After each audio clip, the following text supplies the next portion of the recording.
ಇನ್ನು ಚಿಕ್ಕಮಗಳೂರು ಹಾಗೂ ಚಿತ್ರದುರ್ಗದಲ್ಲಿ ಭಾರೀ ಮಳೆಗೆ ಕೆರೆ ಕೋಡಿ ಹೊಡೆದಿದೆ. ಒಂದೇ ರಾತ್ರಿಯ ಮಳೆಗೆ ಮಾದಾಪುರ ಕೆರೆ ಸಂಪೂರ್ಣವಾಗಿ ಭರ್ತಿಯಾಗಿ ಹೋಗಿದೆ.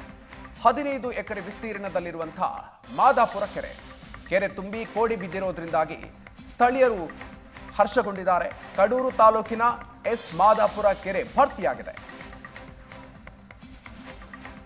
ಶಾಶ್ವತ ಬರಗಾಲಕ್ಕೆ ತುತ್ತಾಗಿದ್ದಂತಹ ಪ್ರದೇಶ ಈ ಒಂದು ಸಂದರ್ಭದಲ್ಲಿ ಮಾದಾಪುರ ಕೆರೆ ಭರ್ತಿಯಾಗಿರೋದ್ರಿಂದಾಗಿ ರೈತರಲ್ಲಿ ಹರ್ಷ ಈಗ ವ್ಯಕ್ತ ಆಗ್ತಾ ಇದೆ.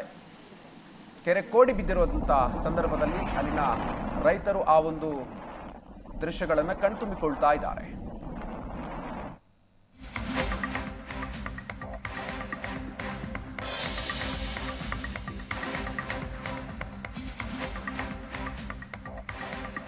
ಚಿತ್ರದುರ್ಗ ಜನರ ಜೀವನಾಡಿಯಾಗಿರುವಂತಹ ವಿವಿ ಸಾಗರ ಡ್ಯಾಮ್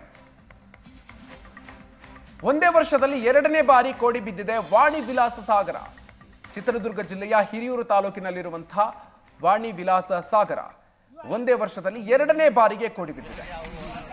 ಒಂದೇ ರಾತ್ರಿಯ ಮಳೆಗೆ ಭಾರಿ ಪ್ರಮಾಣದಲ್ಲಿ ಮಳೆಯಾಗಿರೋದ್ರಿಂದಾಗಿ ಕೋಡಿ ಬಿದ್ದಿದೆ.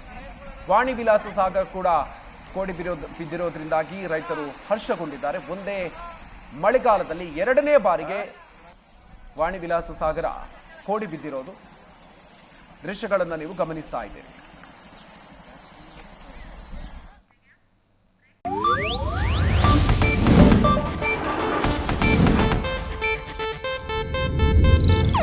ಇದು ಏಷ್ಯಾನೆಟ್ ನ್ಯೂಸ್ ನೆಟ್ವರ್ಕ್ ಪ್ರಸ್ತುತಿ.